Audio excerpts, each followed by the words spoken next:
안녕하세요. 오늘 소개할 책은 토머스 길로비치의 인간, 그 속기 쉬운 동물입니다. 사람들의 미심쩍은 속설과 잘못된 믿음이 어떻게 만들어지고 유지되는지를 파헤치는 게 이 책의 목적이라고 명시한 저자의 말처럼 다양한 사례들을 정확한 설명과 함께 제시하고 있다는 게 이 책의 장점입니다만 조금 중언부언한다는 느낌이 있는 건 단점이라고 할 수 있습니다. 미심쩍은 속설과 잘못된 믿음이 뭐 그리 큰 문제라고 책까지 썼을까요? 우리의 이런 의문에 저자는 우리가 미신을 믿음으로써 자기 자신뿐만 아니라 다른 사람들 그리고 다른 종들까지도 큰 대가를 치러야 하며 계속해서 비판적 사고를 사용하지 않으면 그 능력을 아예 잃어버리게 될 수도 있기 때문에 그래서 약간의 미신일지라도 우리가 누려서도 안 되고 누릴 형편도 못 되는 사치품일 뿐이라고 대답합니다. 과연 저자의 말이 얼마나 사실인지 본문으로 들어가 보죠. 툭하면 미심쩍은 속설과 잘못된 믿음에 빠지는 우리의 심리적 메커니즘에 관해서 저자가 산만하게 흩어놓은 것들을 정리하면 대략 6가지로 요약할 수 있습니다. 첫 번째 메커니즘은 패턴 완성입니다.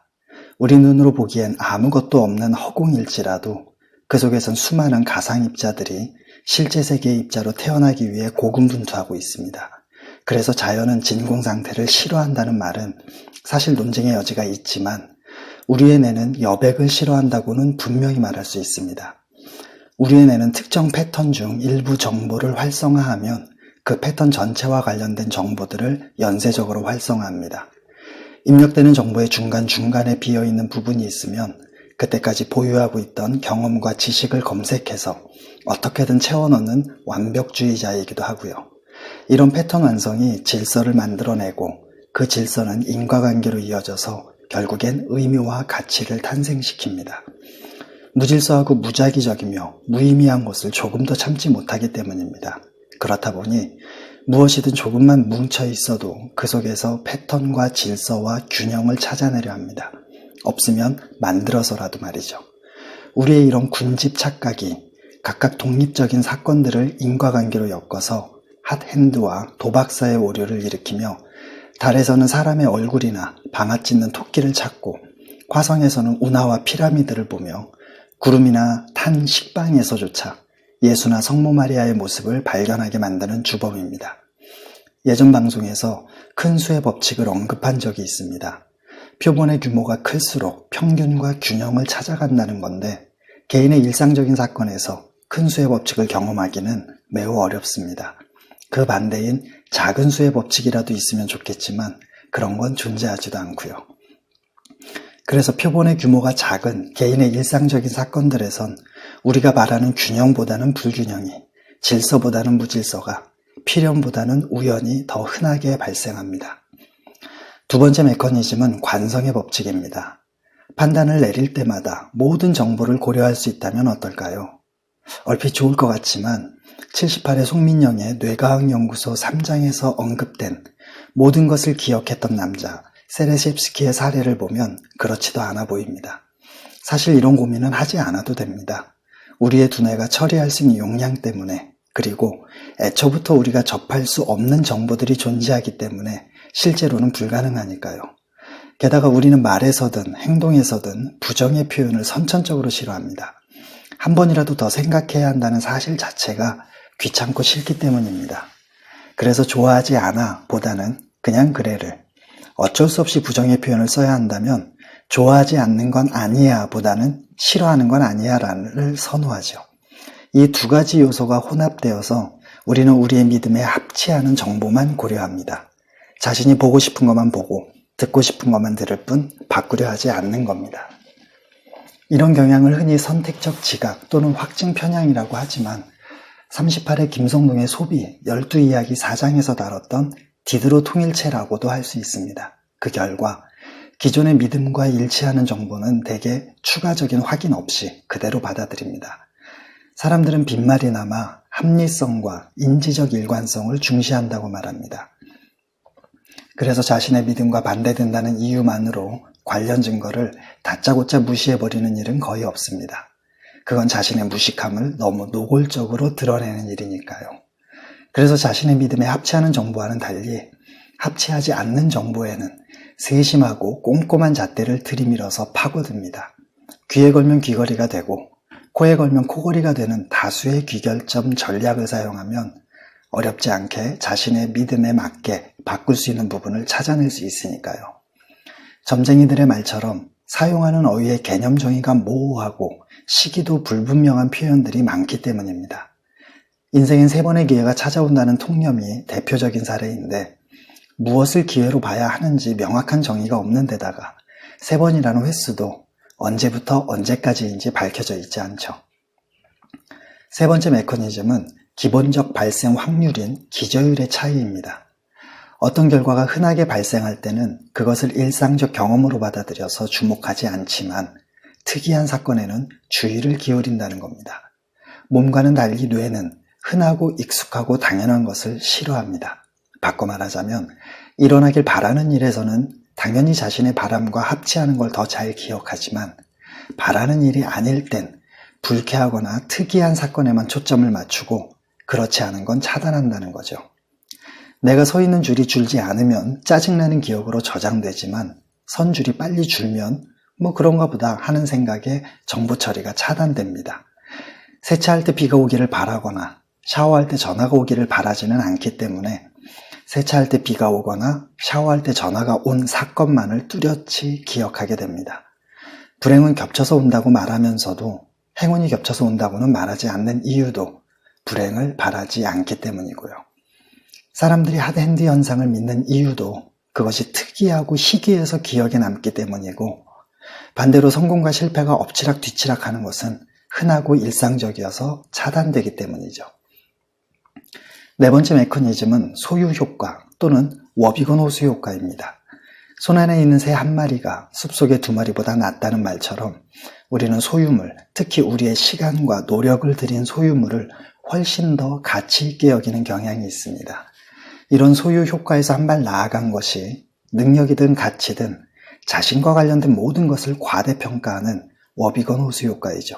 왜 그럴까요? 사람들이 자신을 평가할 땐 저마다 자기에게 유리한 기준을 사용하기 때문입니다. 누구나 자신이 중요하다고 여기는 자질이나 능력에서 스스로를 높이 평가하기 마련입니다. 조심성 많은 사람은 조심성을 중시하고 스포츠를 즐기는 사람은 신체 능력을 중시하며 공부만 한 사람은 공부가 가장 중요하다고 생각하죠. 이와 비슷한 이유로 성공의 원인은 자신에게 돌리고 실패의 원인은 외부 상황으로 돌립니다. 자신의 미래 성공 가능성은 크게 보지만 실패 가능성이나 좋지 않은 일을 겪을 가능성은 되도록 축소하고요. 이런 경향이 나쁜 건 아니지만 미래에 가능한 불행에 미리미리 대비하게 하는 유비무환의 자세를 억압한다는 점이 안타까울 뿐입니다. 많은 사람이 죽음이 아예 오지 않을 듯이 아니면 아직 한참 남았다는 듯이 행동합니다. 죽음에 관한 말만 꺼내면 매우 불쾌해합니다. 그러다가 죽음이 찾아오면 갑자기 이런 일이 있을 수 있냐며 서름에 복받칩니다. 자신이 미리 준비하지 않았기에 갑자기 찾아온 듯 보일 뿐 죽음은 늘 우리 곁에 있었는데 말이죠.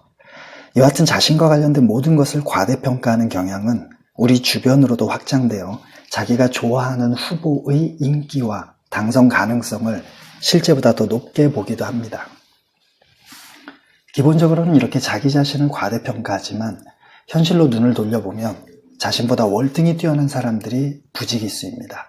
그런 사람들 틈에서나마 어떻게든 자존심 한번 살려보겠다는 소심하고 불쌍한 몸부림이 바로 자기 열등화 전략이죠. 보통은 그것을 합리적이고 논리적인 이유로 포장하지만 웬만한 사람은 그저 핑계이고 변명이라는 걸 잘 압니다. 뻔히 그 속이 들여다보이는 이런 자기 열등화 전략을 끊임없이 사용하는 것도 도박을 끊지 못하는 것도 모두 매번 보상을 받는 경우보다 어쩌다 한 번씩 받을 때 그 행동을 그만두기가 더 어려워진다는 부분 강화 효과로 인한 착각 때문입니다. 그 결과 한 번의 성공을 보고 그 전략의 효과가 입증되었다고 받아들이는 경우는 많아도 한 번의 실패를 보고 효과가 부정되었다고 생각하는 경우는 거의 없게 됩니다. 성공한 경우에는 자기의 자질과 전략의 탓으로, 실패한 경우에는 다른 요인 탓으로 돌리니까요. 5번째 메커니즘은 의사소통에서 발생하는 첨예화와 단순화입니다. 메시지를 전달할 때 전달하는 메시지의 내용과 양은 제한될 수밖에 없습니다. 그래서 요점은 강조하고 세부 사항은 삭제하죠. 특히 사람과 행위에 대한 정보는 강조하고 앞뒤 맥락은 삭제합니다. 일의 맥락보다는 사람의 기질이 그 사람의 행동을 판단할 때 가장 중요한 원인이라고 생각하기 때문입니다. 이런 경향으로 인해서 정보가 왜곡됩니다. 이렇게 하는 가장 큰 이유는 순전히 재미를 위해서입니다. 재미있기만 하다면 진실 아닌 이야기라도 좋다는 거죠. 세상을 참으로 얕게 살아가는 모습입니다. 재미를 위해서 또는 그럴듯하게 보이게 하려고 정보의 내용을 최대한 자신과 연결하기도 하고 자기의 생각을 원래 정보의 내용인 것처럼 삽입하기도 합니다. 이런 잘못을 가장 많이 저지르는 곳이 바로 언론과 방송 매체죠. 요즘 포털 사이트의 기사들을 보면 가관입니다. 육하 원칙은 사라졌고 오타투성이에 문장들이 연결조차 되지 않을 뿐만 아니라 무슨 말을 하려는 건지도 알 수 없는 기사들이 넘쳐납니다. 문제는 많은 사람이 미디어 리터러시를 갖추고 있지 못하는 상황에서 그런 매체들을 통해 전파되는 부정확하거나 조작된 정보들이 사람들이 지니게 되는 그릇된 믿음의 강력한 원천이 된다는 점입니다. 흥미 위주의 자극적인 기사에 신뢰할 만한 유명인 한두 명의 이름을 써넣어 그럴듯해 보이기까지 하니 수많은 유언비어가 확산할 수밖에 없죠. 마지막 6번째 메커니즘은 자기의 믿음이 보편적이라고 착각하는 허위 합의 효과입니다. 대체로 우리는 자신의 믿음이나 가치관에 어긋나는 정보는 피하고 합치하는 정보는 자주 접하기 때문에 자신의 믿음이나 가치관을 실제보다 더 정당하고 보편적인 것으로 느끼게 됩니다. 게다가 자기와 똑같은 사람들만 편향적으로 만나다 보니 자신의 신념과 다른 사람보다는 같은 사람을 더 쉽게 더 많이 떠올리게 되고 자연히 자신의 신념이 꽤 보편적이라고 여기게 되는 겁니다. 우리가 주로 자신의 믿음이나 가치관과 비슷한 사람들과 사귀기 때문에 나아가 믿음이나 가치관이 자신의 것과 반대되는 사람을 만나더라도 감정이 불편해지는 일을 피하고자 상대방이 우리에게 이의를 제기하는 일이 거의 없기 때문에 잘못된 믿음을 바로잡을 기회조차 거의 없다는 것이 가장 안타까운 점입니다. 자기 열동화 전략을 쓰는 사람이 올바른 피드백을 받아 자신의 전략이 무익하다는 사실을 깨닫는 일도 같은 이유로 거의 일어나지 않고요. 각종 SNS와 유튜브를 통해 수많은 사람과 소통한다고들 말하지만 그게 과연 소통일지는 생각해 봐야 합니다. 모두가 대외적이고 사무적인 웃는 얼굴의 페르소나를 똑같이 쓴 채 서로가 무엇을 하든 응원하고 지지하겠다는 건 결국엔 서로가 무엇을 하든 관심 없다는 말과 같지 않을까요? 그건 대인관계라기보다는 각자가 투명 유리방에 갇힌 채 벌이는 자폐관계와 다름없습니다. 겉은 잘 보이지만 정말 알고 싶고 중요한 속은 보이지도 말하지도 그래서 알 수도 없으니까요. 일반적으로 자연과학에서는 마르크스와 엥겔스의 양질 전화의 법칙이 적용되지만 사회과학에서는 특정 주제에 관한 연구의 양이 많다고 해서 연구의 낮은 질이 메워지지는 않습니다. 사람들이 초능력을 믿는 이유가 바로 이것, 즉 그럴듯해 보이는 증거가 매우 많기 때문입니다. 증거 대부분이 잘못됐다고 해도 엄청난 양은 그래도 뭔가 있긴 있나 보네, 아니땐 굴뚝에 연기 나겠어 라는 생각을 하게 만드는 힘이 있습니다. 익숙함 또는 인지도가 갖는 힘이죠. 앞서 5번째 메커니즘에서도 살펴보았듯이 일반 대중에게 언론과 방송 매체의 힘은 가히 절대적입니다. 초과학적 현상의 존재에 관한 많은 주장이 대중매체에서 다뤄졌다는 사실 자체가 그 주장을 믿을 충분한 근거가 되는 거죠. 사실이 아니라면 보도했을 리 없다는, 그리고 놀랍고 특이해 보이기만 하면 작동하는 3번째 메커니즘이 만들어낸 순진한 확신 때문에 말입니다. 저자가 초능력의 회의적인 이유는 분명합니다. 지금까지 초능력 분야에서 제시된 실험 방법 중 누가 실시하더라도 항상 같은 결과가 나오는 실험은 없고 초능력을 가능하게 하는 원리도 발견된 적이 없으며 일상에서 시행되었다는 초능력이 실험실 연구에서 입증된 적도 없기 때문이죠. 대체로 불치병 환자에게 통상적인 의학은 차가운 진실을 제시하지만 비의학적 치료법은 따뜻한 위안과 희망을 안겨줍니다. 이것이 사람들이 비의학적 치료법을 찾는 가장 큰 이유일 겁니다. 하지만 그런 위안과 희망은 사실 조롱에 가깝습니다. 환자의 목숨과 절절한 마음을 담보로 사익을 챙기는 것이기 때문이죠. 비의학적 치료법은 주로 긍정적이고 확신에 찬 믿음, 즉 심리적 요인을 중요시합니다. 이것이 잘못된 건 아닙니다. 다만 지금까지 살펴보았듯이 그 해석에 문제가 있는 거죠. 스트레스 같은 마음의 불안정한 상태가 질병을 유발할 수 있다는 건 다 아는 사실이지만 여기에서 질병을 유발할 수 있다는 말은 직접적인 원인이 아니라 간접적인 원인을 뜻할 뿐입니다.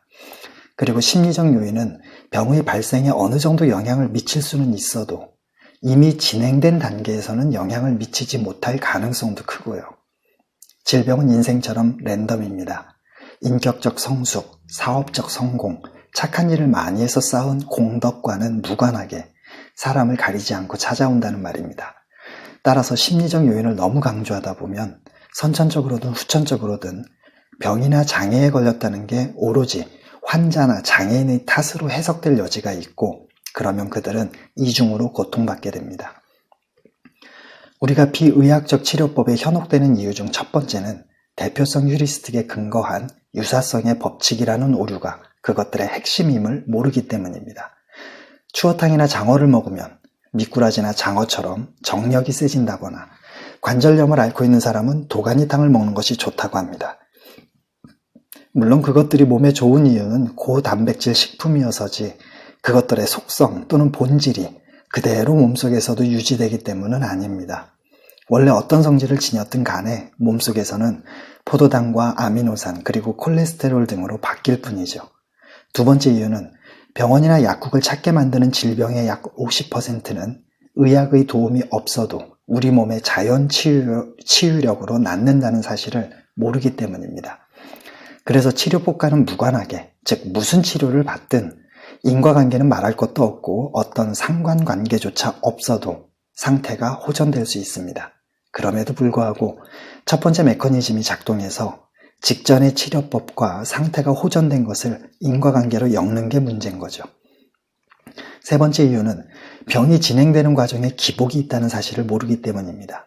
대체로 병의 증세가 계속 나빠지지는 않습니다. 한동안 악화하다가 잠깐씩 좋아지기를 반복하는 불규칙한 경과를 보이죠. 사람들이 치료를 받을 때는 보통 몸이 많이 안 좋을 때입니다. 그래서 치료법이 전혀 효과가 없을지라도 곧이어 조금은 나아지는 시기가 따르기 마련입니다. 이것을 평균 회귀 효과라고 합니다. 한번 극단으로 치달은 후에는 대략 평균값으로 되돌아간다는 겁니다. 높은 성적을 받았다면 다음에는 그보다 못할 가능성이 큽니다. 여러 우연적인 변수들이 또다시 유리하게 작용하리라는 법은 없으니까요. 반대로 성적이 낮았던 학생이 다음에는 대체로 성적이 올라가는 것도 같은 이유입니다.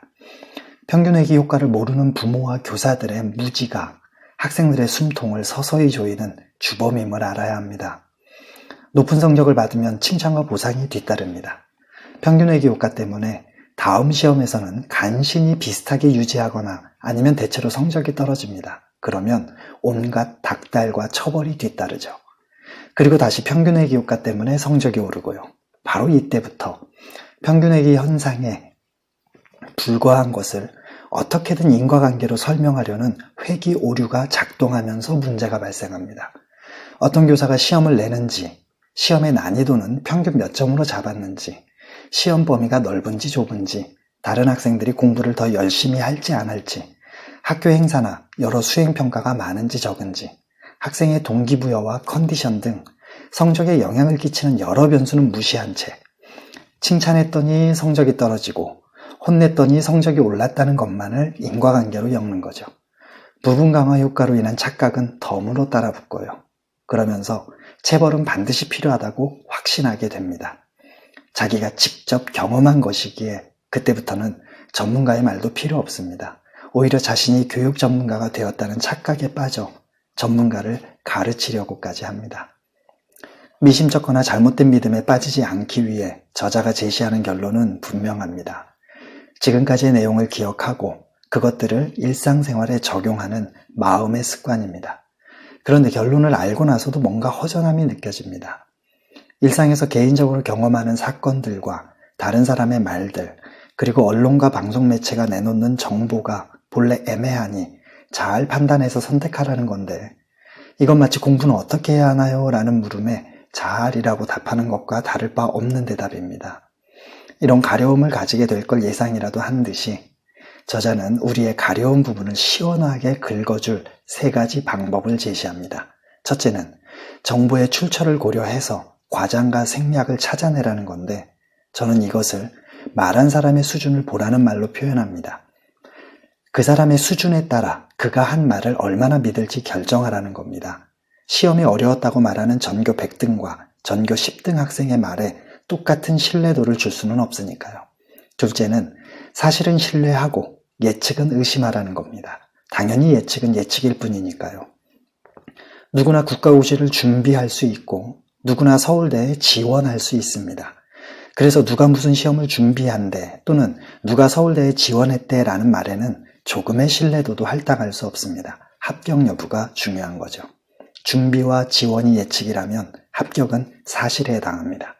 셋째는 증언을 경계하라는 건데, 대표성 휴리스틱을 경계하라는 말입니다. 바꿔 말하면 개인적인 경험에 사실이나 보편이나 진리의 옷을 입히지 말라는 것이기도 하고요. 물론 직접 경험한 것이 사실이고 진리이기는 하지만 그것은 사실이나 진리의 극히 작은 일부일 뿐입니다. 지구상에 존재하는 사람의 수만큼 다양한 경험이 있기 때문이죠. 고생하셨습니다. 다음 시간에 뵙죠.